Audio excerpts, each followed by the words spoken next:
Hello दोस्तों, स्वागत है आप सभी का आपके अपने YouTube channel the next level में। और आज के वीडियो में मैं आपके लिए टॉप 30 जीके जीएस और जीए का सेट नंबर 5 लेकर के आ गया हूं, जो कि इम्पोर्टेंट होता है डिफेंस वालों के लिए, यानी कि आर्मी, एसएससी, जीडी में जो भी फोर्सेज आते हैं, जैसे कि CISF, BSF, ITBP, CRPF, Assam rifles, SSB. तो ये सभी फोर्सेस की अगर आप तैयारी कर रहे हैं तो ये बिल्कुल ही सही वीडियो है आपके लिए। आप इसको देखें और आपको निश्चय ही ये वीडियो फ़ायदा देगी किसी भी फोर्स के एग्ज़ाम में, क्योंकि आपको पता होना चाहिए कि आज के एग्ज़ाम में, आज के डेट में क्या है कि एग्ज़ाम का महत्व ज़्यादा हो गया है। पहले के समय में क्या था कि आपको सिर्फ रनिंग पास करना होता था, सिर्फ रनिंग क्वालिफाई कर लेने के बाद एग्ज़ाम या जॉब मिलने की चांसेस बढ़ जाते थे। लेकिन अब क्या है कि अब आपको रनिंग के साथ साथ, रनिंग तो आपको अच्छा चाहिए ही चाहिए, साथ साथ एग्ज़ाम भी आपको अच्छा देना पड़ता है। अगर दोनों एक साथ ना हो तो क्या है कि आप किसी एक में अच्छा होंगे। मान लो आपने रनिंग बहुत अच्छा किया है लेकिन आपका एग्ज़ाम कमज़ोर है तो आप आगे नहीं बढ़ पाएंगे, आपका करियर वहीं थम जाएगा। तो इसलिए ज़रूरी है कि दोनों ही क्षेत्रों में आप आगे बढ़ें और दोनों ही क्षेत्रों में आपको क्या हो, सफलता मिले। तो इसके लिए ये वीडियो आपको काफ़ी हेल्प करेगा। तो आई होप आप ये वीडियो पूरा देखेंगे और मेरे बीच में पूछे गए कुछ सवाल होंगे, उसका जवाब आप देंगे। और अगर आप तैयारी करते हैं इन सब चीज़ों की तो इस 30 में से आपके कितने मार्क्स आ रहे हैं आप वो मुझे एट द एंड कमेंट करके बताएंगे। तो देखिए, पहला क्वेश्चन है कि कपड़े धोने की मशीन किस सिद्धांत पर कार्य करती है। तो कपड़े धोने की मशीन जो है वो अपकेंद्रीकरण के सिद्धांत पर कार्य करती है। एक सिद्धांत होता है अभिकेंद्रीकरण, एक होता है अपकेंद्रीकरण। तो अलग अलग एग्जाम्पल्स जो हैं वो इसके लिए होता है। तो अपकेंद्रीकरण कपड़े धोने की मशीन का एग्जाम्पल है। वहीं अगर आप देखेंगे कि दूध से मक्खन निकालना, ये भी क्या है, अपकेंद्रीय सिद्धांत पर कार्य करती है। आगे है, राज्य का उच्चतम विधि अधिकारी कौन होता है। राज्य का उच्चतम विधि अधिकारी, विधि मतलब कानून, राज्य का उच्चतम कानूनी अधिकारी कौन होता है। तो ये होता है महाधिवक्ता, महाअधिवक्ता। ठीक है, वही अगर देश का पूछा जाता तो वो महान्यायवादी होता, लेकिन राज्य का महाधिवक्ता होता है। आगे है, निम्नलिखित में से कौन सी बाहरी स्टोरेज डिवाइस नहीं है। ठीक है, बाहरी स्टोरेज, देखिए ये बात हो रही है कंप्यूटर की। तो कंप्यूटर में क्या है, कुछ अंदरी स्टोरेज यानी कि इंटरनल स्टोरेज डिवाइस होता है, कुछ एक्सटर्नल स्टोरेज डिवाइसेस होती हैं। एक्सटर्नल में क्या क्या आ जाता है, जैसे कि अगर आप कोई सीडी लगाते हो, कोई पेन ड्राइव लगाते हो, कोई हार्ड डिस्क लगाते हो, तो ये सभी चीज़ें बाहरी होती हैं। अंदरूनी में क्या आता है, सीडी रोम, डीवीडी रोम, रैम रोम, ये सब क्या हो जाता है आपको, इंटरनल स्टोरेज डिवाइस होता है। तो यहाँ पर अगर हम देखेंगे तो पेन ड्राइव जो है ये बाहरी, ये यहाँ पे अगर आप देखेंगे तो यहाँ पर क्या है, आपसे पूछा गया कि बाहरी स्टोरेज डिवाइस नहीं है, तो यहाँ पर रैम जो है ये इंटरनल क्या है, स्टोरेज डिवाइस है। ठीक है, क्या है, इंटरनल है। बाकी सभी क्या है यहाँ पे कि सीडी, ये रोम नहीं होगा यहाँ पे, सीडी, डीवीडी या पेन ड्राइव ये सभी एक्सटर्नल है। ये सभी क्या है, ये सभी एक्सटर्नल है, और ये सभी ये क्या है, इंटरनल है। आई होप आपको समझ में आया होगा। राजस्थान में परमाणु विद्युत केंद्र कहाँ स्थित है। राजस्थान में परमाणु विद्युत केंद्र कहाँ स्थित है। तो राजस्थान में परमाणु विद्युत केंद्र रावत भाटा में है, रावत भाटा में। पोखरण से कंफ्यूज आप नहीं होंगे, पोखरण में क्या हुआ था कि एटम बम का टेस्टिंग हुआ था यहाँ पे पोखरण में, तो इसमें कंफ्यूज नहीं होना है। रावत भाटा में यहाँ पे परमाणु विद्युत केंद्र है। ठीक है, चलिए नेक्स्ट देखते हैं। और यहाँ पे अन्य विद्युत केंद्र भी कुछ है, जैसे कि तमिलनाडु का कुंडलकुलम, महाराष्ट्र में है तारापुर और जैतापुर, गुजरात में है काकड़ापाड़ा और कर्नाटक में है कैगा। आगे है, कितनी भारतीय भाषाओं में सर्वोत्तम लेखन के लिए साहित्य अकादमी पुरस्कार दिया जाता है। कितनी भाषाओं में के लिए, तो ये पुरस्कार दिया जाता है 24 भाषाओं के लिए, जिसमें देखो क्या है कि 22 भाषाएं तो आपकी हमारे संविधान में वर्णित है, एक आ जाता है इंग्लिश, और एक लैंग्वेज मुझे याद नहीं अभी आ रहा है, तो कुल 23 भाषाएं हैं। एक मैं कभी आपको बता दूंगा, या होगा तो कमेंट बॉक्स में मैं बता दूंगा। अगर आपको पता है तो आप मुझे कमेंट बॉक्स में बता सकते हैं। नेक्स्ट है ज्ञानपीठ पुरस्कार भारत में साहित्य का सर्वोच्च पुरस्कार है, ये आप जान लीजिए। और संविधान के अनुच्छेद 343 में राजभाषा का उल्लेख है, जिसमें 22 भाषाएं हैं। और साहित्य अकादमी पुरस्कार की स्थापना 1954 में की गई थी और इस पुरस्कार के तहत एक पट्टिका और 1 लाख का नगद पुरस्कार दिया जाता है। अगला क्वेश्चन है शाहजहां के शासनकाल में कौन सा विदेशी यात्री भारत आया था? तो शाहजहां के शासनकाल में जो विदेशी यात्री भारत आया था वह था मनुक्की। ठीक है, शाहजहां के शासनकाल में कौन? मनुक्की भारत आया था, याद रखेंगे। और सर थॉमस रो और कैप्टन हॉकिंस जहांगीर के शासनकाल में भारत आए थे। और इब्न बतूता जो है वो मोहम्मद बिन तुगलक के समय भारत आए थे। अगला क्वेश्चन देखते हैं, निम्नलिखित में से क्या जल में घुलनशील नहीं है? निम्नलिखित में से क्या जल में घुलनशील नहीं है? तो लेड सल्फेट। लेड सल्फेट जो है ये जल में बिल्कुल ही घुलनशील नहीं है, यानी कि सीसा का जो सल्फेट है ये जल में घुलता नहीं है। वहीं जिंक, पोटेशियम और सोडियम का जो सल्फेट होता है ये घुल जाता है, तो ये घुलता है हो जाएगा आंसर। चलिए नेक्स्ट देखते हैं। और यहाँ पे आपको ये भी पता होना चाहिए कि लेड जो है वो सबसे अस्थाई तत्व है। अगला क्वेश्चन है कि स्तनधारियों में उत्सर्जन का एक महत्वपूर्ण कार्य निम्नलिखित में से कौन सा अवयव करता है, यानी कि कौन सा अंग करता है? जो भी स्तनधारी हैं उनके शरीर में एक ऐसा अंग होता है, एक ऐसा अवयव होता है जो उत्सर्जन यानी कि शरीर के वेस्ट प्रोडक्ट को बाहर निकालने का काम करता है। तो ये जो है ये कहलाता है किडनी। किडनी हमारा जो है ये क्या करता है? वेस्ट प्रोडक्ट को छानने में मदद करता है, यानी कि उसमें से गंदगी को वो बाहर निकालने का काम करता है। वहीं स्तनधारियों के अलावा मोलस्का संघ और एनालिडा संघ में भी किडनी होती है और वो भी इसी का प्रयोग करते हैं उत्सर्जन के लिए। अगर हम मनुष्य की बात करें तो मनुष्य के किडनी का वजन लगभग 140 ग्राम होता है। और किडनी की जो कार्यात्मक इकाई यानी कि किडनी जो है वो नेफ्रॉन से, छोटे छोटे नेफ्रॉन से मिलके बना होता है। जैसे हमारा शरीर, जैसे हमारा ब्रेन न्यूरॉन से मिलके बनता है, वैसे किडनी जो है वो छोटे छोटे नेफ्रॉन से मिलके बनती है। जी का मान क्या होता है? जी का मान के लिए क्या सही है? तो इसमें अलग अलग चीज़ दिया है, जैसे कि विषुवत रेखा पर अधिक और ध्रुवों पर कम होता है, पृथ्वी के केंद्र की ओर जाने पर कम होता है, पृथ्वी की सतह के से ऊपर जाने पर बढ़ता है, नियत रहता है। तो ये अगर हम देखें तो इसका सही आंसर हो जाएगा कि पृथ्वी के केंद्र की ओर जाने पर कम होता है, यानी कि जैसे आप पृथ्वी के केंद्र की ओर जाएंगे आपको जी का मान घटता चला जाता है। अगला क्वेश्चन है, भारत में निम्नलिखित राज्यों में से किस राज्य में जन्म दर न्यूनतम है, यानी कि बर्थ रेट कहाँ पे, यानी कि कम बच्चे, यानी कि जनसंख्या ग्रोथ जो है वो काफ़ी वहाँ पे स्लो चल रहा है। तो जैसे बर्थ रेट अगर कंट्रोल में आ जाए तो वो क्या होता है कि वहाँ पे जनसंख्या ग्रोथ भी जो धीरे हो जाती है। तो ये किस राज्य में है? तो ये राज्य है केरल। केरल राज्य है। यहाँ पे लिंगानुपात भी आप देखेंगे तो सबसे ज़्यादा आपको मिलता है। और वहीं अगर क्वेश्चन आपसे पूछ ले कि सबसे अधिक जनसंख्या वाला नगर मुंबई होता है, सबसे अधिक नगरीय जनसंख्या वाला राज्य गोवा है, यानी कि किस राज्य में नगरों में सबसे ज़्यादा जनसंख्या है तो वो गोवा है।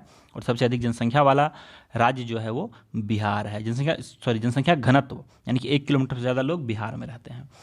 आगे है, हिमालय की सबसे बड़ी पर्वत श्रेणी कौन सी है? हिमालय की सबसे बड़ी पर्वत श्रेणी है शिवालिक। शिवालिक की पहाड़ियाँ।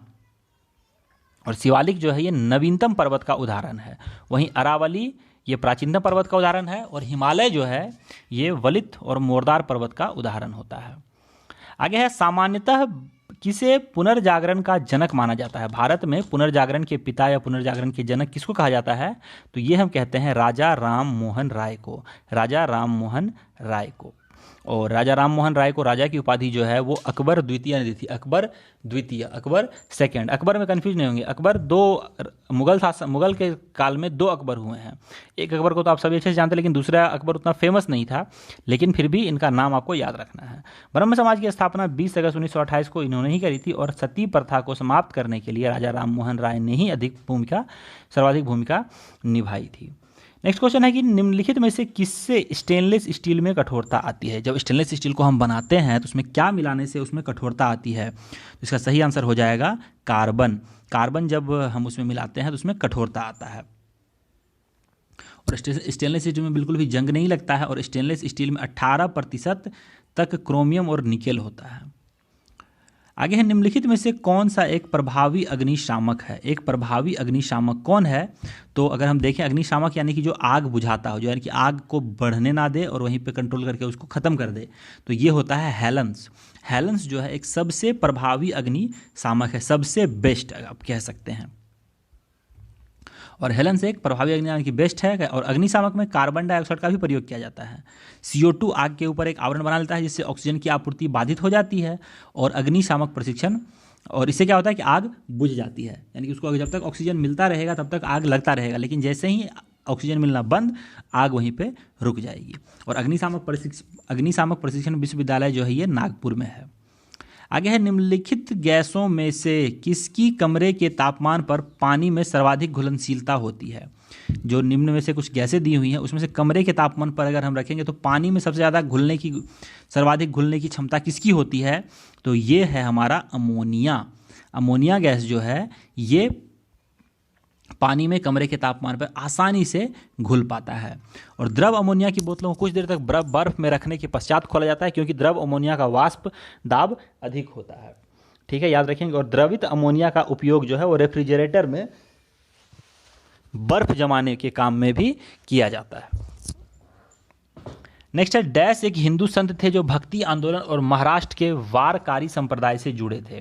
कौन थे? एक हिंदू संत जो भक्ति आंदोलन के जनक भी कहे जाते हैं, भक्ति आंदोलन से भी जुड़े हुए थे, और साथ ही साथ महाराष्ट्र के वारकारी संप्रदाय से भी जुड़े हुए थे। तो ये व्यक्ति थे Gora Kumbhar.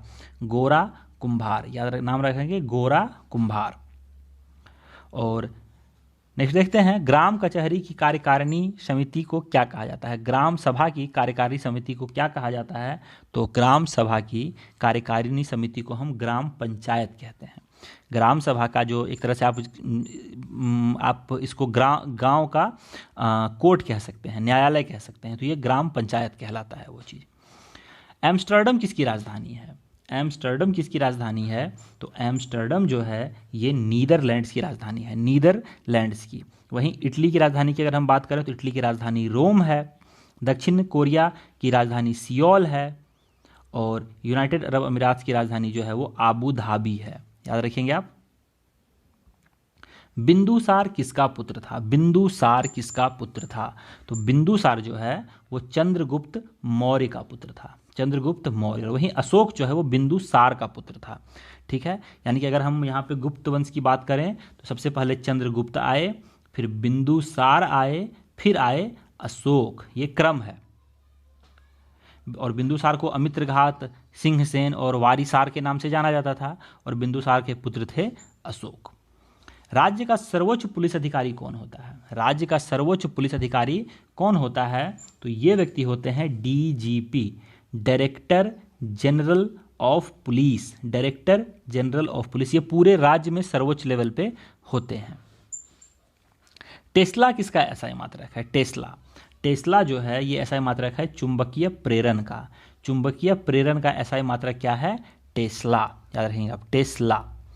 Green peas India की रिपोर्ट के अनुसार देश में सबसे प्रदूषित शहर कौन सा है?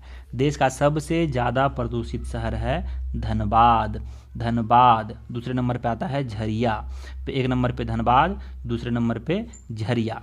ये आप देखें तो सबसे ज़्यादा, अगर यहाँ पे आपको ऐसा लगता होगा कि दिल्ली सबसे ज़्यादा प्रदूषित है, तो इस लिस्ट में दिल्ली 10वें नंबर पे आता है। दिल्ली की स्थिति क्या है? ऐसा कहा जाता है कि इतनी वहाँ पे एयर पॉल्यूशन है कि वहाँ पे एक दिन में लोग 20 सिगरेट पीते हैं। इतनी गंदगी, सिर्फ जो नॉन स्मोकर हैं उनको 20 सिगरेट पीने के बराबर नुकसान होता है। तो आप समझ सकते हैं जो 10वें लेवल पे है उसका ये हाल है, तो जो पहले लेवल पे या दूसरे लेवल पे है उनको किस प्रकार की परेशानी झेलनी पड़ती होगी। और यहाँ पे मैंने थोड़ा ऊपर नीचे कर दिया, सॉरी। यहाँ पे क्या है कि झरिया पहले नंबर पे है और धनबाद दूसरे नंबर पे है। झरिया फर्स्ट है और धनबाद सेकंड है, वो मैं ऊपर नीचे थोड़ा सा कंफ्यूज हो गया था। आगे है, भारतीय संविधान का अनुच्छेद 19 बोलने आदि की स्वतंत्रता से संबंधित कुछ अधिकारों का संरक्षण किससे संबंधित है? अनुच्छेद 19 जो है ये किससे संबंधित है? तो ये संबंधित है आपको भारतीय नागरिक के मौलिक अधिकार से, यानी कि फंडामेंटल राइट्स जो आपके हैं, फंडामेंटल राइट्स उससे अधिकार है, उससे मिला है आपको ये अधिकार। और भारतीय संविधान में जो फंडामेंटल राइट्स हैं ये अमेरिका के संविधान से लिए गए हैं, और हमारे जो मौलिक अधिकार हैं ये अनुच्छेद 19 में 6 प्रकार के मौलिक अधिकार हमको मिलते हैं। जामा मस्जिद इन विश्व धरोहर स्थलों में से किस में स्थित है? यानी कि एक फतेहपुर सीकरी, हुमायूं का मकबरा, कुतुब मीनार, आगरा किला, इसमें से किसी में एक जामा मस्जिद है जो कि एक विश्व धरोहर स्थल है। तो ये कहाँ है, तो ये आगरा का किला में है, आगरा का किला में, आगरा फोर्ट में ये है जामा मस्जिद। और जामा मस्जिद आगरा का किला में अवस्थित है जो अकबर ने बनवाया था। और अकबर का किला और आगरा का किला भी अकबर, लेकिन आगरा का किला अकबर ने नहीं बनवाया था। आगरा के किले में अवस्थित मोती मस्जिद ये शाहजहां ने बनवाया था। याद रखेंगे आप, आगरा का किला अकबर ने नहीं बनवाया था। आगरा का किला में क्या है, जामा मस्जिद जो कि अकबर ने बनवाया था, और आगरा का किला में ही अवस्थित है मोती मस्जिद जो शाहजहां ने बनवाया था। क्लोरीन की कमी के कारण निम्नलिखित में से क्या होता है? अगर क्लोरीन की कमी हो जाए आपके शरीर में तो आपको क्या हो सकता है? तो क्लोरीन की कमी होने पर डेंटल कैरीज हो सकता है, यानी कि आपके दांत जो हैं वो घिस जाते हैं। दंत क्षय एक तरह से आप कह सकते हैं। आप निम्नलिखित में से कोशिका का नियंत्रण कौन होता है? नियंत्रक केंद्र कौन होता है? कोशिका का नियंत्रक केंद्र कौन होता है? तो कोशिका का नियंत्रक केंद्र इसका केंद्रक होता है, इसका केंद्रक होता है। और कोशिका का निर्माण जिस प्रक्रिया से होता है उसमें केंद्रक मुख्य अभिकर्ता होता है, और केंद्रक कोशिका का सबसे प्रमुख अंग भी होता है। आगे है, निम्नलिखित तत्वों में से किसका सबसे कम गलनांक है? निम्नलिखित तत्वों में से किसका सबसे कम गलनांक है? तो ये है क्रिप्टन। क्रिप्टन जो है इसका सबसे कम गलनांक है, और क्रिप्टन का सबसे कम गलनांक है। और ऊपर क्या है, क्रिप्टन क्या है कि अक्रिय गैस है, और वहीं प्लेटिनम को सफ़ेद सोना भी हम कहते हैं, और प्लेटिनम को एडम उत्प्रेरक भी कहा जाता है। अगला क्वेश्चन है, मैग्नीशियम सल्फेट हेप्टेहाइड्रेट का साधारण नाम क्या है? मैग्नीशियम सल्फेट हेप्टेहाइड्रेट का साधारण नाम क्या है? तो इसका साधारण नाम क्या है? Epsom salt. Epsom salt, magnesium sulphate heptahydrate का साधारण नाम इप्सम सॉल्ट है। बोरेक्स सुहागा का रासायनिक नाम है, जिप्सम कैल्शियम सल्फेट का रासायनिक नाम है, और मैग्नीशिया जो है वो मैग्नीशियम ऑक्साइड का रासायनिक नाम है। ये सब चीज़ें याद रखेंगे। और मैं तो फिलहाल वैसे वीडियो इन सब पे बनाऊंगा ही, पर्सनल वीडियो इस सब पे रहेगा। आगे है, एलिफेंटा की गुफाएं किस देवता को समर्पित है? एलिफेंटा की गुफाओं की अगर हम बात करें तो एलिफेंटा की गुफाएं शिव भगवान को समर्पित हैं, भगवान शिव को। एलिफेंटा की गुफाओं में राष्ट्रकूट वंश के शासकों द्वारा बनाई गई थी। एलिफेंटा की गुफाओं को बनाया था राष्ट्रकूट वंश के शासकों ने। और एलिफेंटा की गुफाओं में त्रिमूर्ति सबसे प्रसिद्ध है, त्रिमूर्ति हैं। और एलिफेंटा की हाथी की गुफा सबसे प्रसिद्ध है। वहीं एलिफेंटा का दर्रा एक है, लोग कन्फ्यूज जाते हैं, इसको भी समझते हैं इंडिया में ही है, लेकिन नहीं, ये श्रीलंका में है। और बाघ गुफाएं भी एक हैं, ये है ग्वालियर के पास। अगले है कि उत्तल दर्पण की फोकस लंबाई कितनी होती है? उत्तल दर्पण की फोकस लंबाई होती है धनात्मक होती है। ये हमेशा इसकी फोकस लंबाई धनात्मक में, कभी भी ऋणात्मक में नहीं आती है। और उत्तल लेंस की क्षमता ये क्या है कि धनात्मक होती है। यदि दो लेंसों को परस्पर सटाकर रख दें तो इसकी क्षमताएं जुड़ जाती हैं, तथा संयुक्त लेंस की क्षमता दोनों लेंसों की योग के बराबर हो जाती है। यानी कि मान लो कि एक का प्लस, दोनों लेंस को जोड़ने का ये मैं समझा दूं कि अगर एक का जो पावर है क्षमता +1 है और एक का जो क्षमता है वो +2 है, तो अगर दोनों को सटा के रख देंगे तो वो +3 हो जाएगा, ये कहना चाह रहा है। ठीक है, तो यहाँ पे 30 क्वेश्चन जो है हमारे समाप्त होते हैं। आई होप आपको ये वीडियो अच्छा लगा। वीडियो अच्छा लगा तो वीडियो को लाइक या डिसलाइक आप कर सकते हैं। PDF चाहिए तो आपको लिंक नीचे डिस्क्रिप्शन बॉक्स में मिल जाएगा। और ऐसे ही वीडियोज़ के देखने के लिए हमारे साथ बने रहें, जुड़े रहें हमारे साथ। इस वीडियो में इतना ही लेना चाहूँगा आपसे विदा। जय हिंद, जय भारत, वंदे मातरम।